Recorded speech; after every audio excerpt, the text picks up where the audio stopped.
मत्स्य नरेश सेनापति विराट भी पर्वतीय राजाओं के साथ एक अक्षौणी सेना पांडवों की सहायता के लिए प्रस्तुत की। कुल मिलाकर पांडवों के पास 7 अक्षौणी सेना हुई, जो बहुत ही भयंकर दिखाई दे रही थी, एक से एक महाबलशाली। पांडवों का हर्ष बढ़ाते हुए सैनिक सिंहनाद कर रहे थे। इधर दुर्योधन के पास राजा भगदत्त एक अक्षौणी सेना, ये बहुत बड़ा बलवान राजा है। चीन और किरात के योद्धाओं से भरी हुई भगदत्त की दुर्धर्ष सेना, सब पीले वस्त्र पहने हुए मानो कनेर के फूल का जंगल हो, ये दुर्योधन के पक्ष में आए। भूरिश्रवा, शल्य, एक एक अक्षौणी सेना, शल्य यही जिनके मामा, एक एक अक्षौणी सेना लेकर दुर्योधन के पास। हृदीक पुत्र कृतवर्मा, भोज, अंधक, कुकुरवंशी वीरों के साथ एक अक्षौणी सेना लेकर दुर्योधन के पक्ष में। बनमालाधारी पुरुष सिंहों से कृतवर्मा की सेना बहुत बलवती और सुशोभित हो रही थी। जयद्रथ अन्य राजाओं के साथ एक अक्षौणी सेना लेकर पर्वतों को कंपायमान करते हुए दुर्योधन के संग। वो एक अक्षौणी विशाल सेना, ऐसा लग रहा था मेघमंडल चला रहा है, बड़े बड़े हाथी रथ घोड़ों से। कंबोज, नरेश, सुदक्षिण, यवनों, शकों, ऐसे वीरों के साथ एक अक्षौणी सेना दुर्योधन के पक्ष में। ऐसा लग रहा था वीरों का सैन्य दल पूरी पृथ्वी का मर्दन कर देगा, क्योंकि म्लेच्छ और शकों की सेना उनके साथ थी। कौरव सेना में महिष्मतीपुरी के निवासी नील राजा, ये श्याम वर्ण के शस्त्रधारियों के साथ एक अक्षौणी सेना दुर्योधन के पक्ष में। अवंती देश के राजा बिंदु अनुबिंद, एक अक्षौणी सेना दुर्योधन के पक्ष में। कैकेय देश के 5 नरेश, एक अक्षौणी सेना दुर्योधन का हर्ष बढ़ाते हुए उसके पक्ष में। तदनंतर इधर उधर से समस्त महामना नरेशों की और 3 अक्षौणी सेनाएं आकर मिली।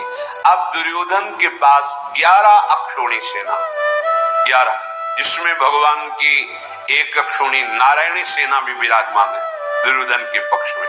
7 अक्षौणी पांडवों की, 11 अक्षौणी कौरवों की। दुर्योधन अपनी सेना को देखकर भुजा ठोकता है। जब पता चला उधर 7 अक्षौणी, इधर 11 अक्षौणी, वो बहुत आनंदित हो रहा है। हस्तिनापुर में रहने की भी जगह नहीं रह गई, इसलिए कुरजांगल, रोहतक, रोहितिक वन जिसे कहते हैं, मरुभूमि, अहिच्छत्र, कालकूट, गंगा तट, सब जगह निवास स्थान बनवाए और 11 अक्षौणी सेना को वहां विराजमान किया। इधर जब महाराज द्रुपद ने जो ब्राह्मण भेजा था कौरवों की सभा में, वो वहां पहुंचा। कौरवों की सभा में पहुंचकर द्रुपद का वो ब्राह्मण जो भगवान के आदेशानुसार संदेश लेकर आया था, राजा धृतराष्ट्र, भीष्म जी, विदुर जी सबको सम्मान दे करके कहा कि आप लोग सब कुशल से हैं। हमारे महाराज युधिष्ठिर जी ने पूछा है, आप सबका कुशल हो, सबका मंगल हो, आप और आपकी सेना स्वस्थ रहे, ऐसा महाराज युधिष्ठिर ने पूछा है। आप लोग सनातन धर्म को तो जानते ही हैं, क्योंकि भीष्म जी, विदुर जी बड़े बड़े महापुरुष बैठे, इसलिए मैं जो आपको कह रहा हूं वो महाराज युधिष्ठिर के वचन हैं। कह मैं रहा हूं पर वचन महाराज युधिष्ठिर के। महाराज, पहले तो महाराज ने आपको प्रणाम किया है, धृतराष्ट्र से कहा, आप और आपके पुत्रों का मंगल कामना की है। अब आप ध्यान से सुनिए कि आपके और पांडु पुत्रों के साथ जो हो रहा है वो आप अच्छी तरह जान रहे हैं। आपके पुत्रों ने पैतृक संपत्ति, जिस सिंहासन पर आप विराजमान है, महाराज पांडु का है, उसको आप जबरदस्ती छीने हुए हैं। पैतृक धन संपत्ति से उनसे विलप करके 12 वर्ष का वनवास, 1 वर्ष का अज्ञातवास दिया है। चलो, आप हस्तिनापुर का राज्य पैतृक है, ले लो, लेकिन उन्होंने अपने बाहुबल से इंद्रप्रस्थ का राज्य अब उसे वापस कर दो। सारा अधिकार तुम्हारे पुत्र दुर्योधन ने उनकी पैतृक संपत्ति और बाहुबल के द्वारा प्राप्त की हुई संपत्ति पर कर लिया है। अगर युद्ध के द्वारा किया होता तो प्रशंसनीय था, जुआ के द्वारा और कपटी शकुन के छल के द्वारा हुआ है। महात्मा है पांडव, इसलिए तुम्हें क्षमा कर रहे हैं। वो चाहते हैं कि आप छल कपट का आश्रय त्याग करके उनको हिस्सा दे दीजिए। धृतराष्ट्र जी, आप सब कुछ जानते थे कि युधिष्ठिर जी को खेलना नहीं आता, फिर आपने बार बार आदेश करके उनको दुख दिया और इस कपटी छली शकुन दुर्योधन आदि के साथ धोखा किया। पत्नी सहित वीर पांडवों को भरी सभा में अपमानित किया गया। वन में नाना प्रकार की उन्होंने कष्ट सहे। इतना ही नहीं, जैसे कोई पापी पुरुष को परतंत्र होकर रहना पड़े, ऐसे 1 वर्ष के लिए वो दासत्व स्वीकार किए विराट का, जो चक्रवर्ती बादशाह सम्राट पद पर अभिषिक्त हुए, वो वहां दासत्व को प्राप्त हुए। सब आपके की हुई पहले के अत्याचार भुला करके हमारे महाराज युधिष्ठिर आपसे संधि करना चाहते हैं। आप जानते हैं पांडवों के आचार व्यवहार को, और आप जानते हैं अपने पुत्र दुर्योधन के आचार व्यवहार को। इसलिए आप कर्तव्य को, धर्म को सामने रखकर दुर्योधन को समझाएं। नहीं तो महाराज, अब जो युद्ध होने वाला है उसमें आपके वंश का और क्षत्रियों का संहार निश्चित है।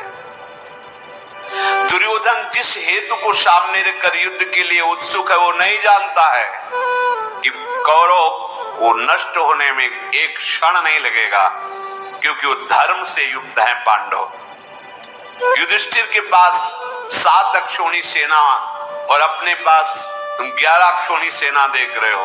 अरे 11 अक्षौणी सेना क्या, पूरा विश्व तुम्हारे साथ हो तो अकेले गांडीव धनुर्धारी अर्जुन परास्त कर सकते हैं, और ये बात आप भी जानते हैं। तो आप ये समझ लीजिए कि आपकी सेना में जैसे भीष्म और द्रोणाचार्य, तो वहां भगवान श्री कृष्ण विराजमान है, जो अकेले त्रिभुवन को अपने शासन पर रखते हैं, और महाबली सात्यकी विराजमान है। अगर यहाँ नारायणी सेना है तो अकेले लड़कर के नारायणी सेना को प्राप्त करने की सामर्थ्य सात्यकी में, बहुत बड़ा बलवान योद्धा है। और आप जानते हैं कि पांडुपुत्र भीम का क्या बल है, और आप ये भी जानते हैं पुरुष नकुल सहदेव कैसे हैं। अकेले 1000 अक्षौणी सेना को अर्जुन क्षण में नष्ट कर सकते हैं। इसलिए अपनी 11 अक्षौणी सेना का अभिमान छोड़ करके गांडीव धनुषधारी अर्जुन के कोप से बचने के लिए आप संधि कर लो, ऐसा वहां से हमें सिखा के भेजा गया कि आपसे विनय करें। हमारे वचन नहीं है, महाराज युधिष्ठिर के वचन है। आपसे बार बार प्रार्थना है कि किरीटधारी अर्जुन और सुदर्शन चक्रधारी श्री कृष्ण, कोई भी त्रिभुवन में नहीं है जो इन पर विजय प्राप्त कर सके। आप लोग थोड़ा भी यदि धर्म जानते हो तो पांडवों को उनका आधा राज्य दे दो और शांति से आनंद पूर्वक रहो। पुरोहित की बात सुनकर महातेजस्वी भीष्म जी पुरोहित को पूजन किया और प्रणाम किया और कहा, ब्राह्मण, हमारे प्रिय पांडव और प्रभु श्री कृष्ण सकुशल हैं।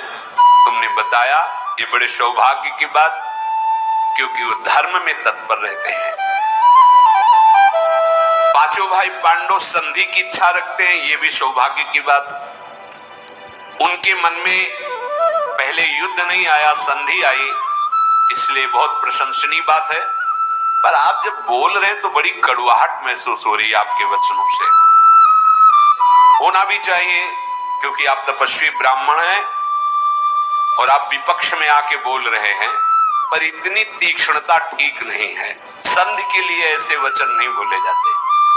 निसंदेह पांडवों के साथ छल हुआ, वो वन में कष्ट सहे, वो अपने धर्म से पैतृक संपत्ति प्राप्त करना चाहते, इसमें कोई संशय नहीं।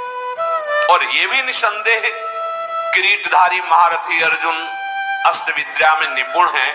ऐसा कौन वीर है जो गांडीव धनुष का वार सह सके।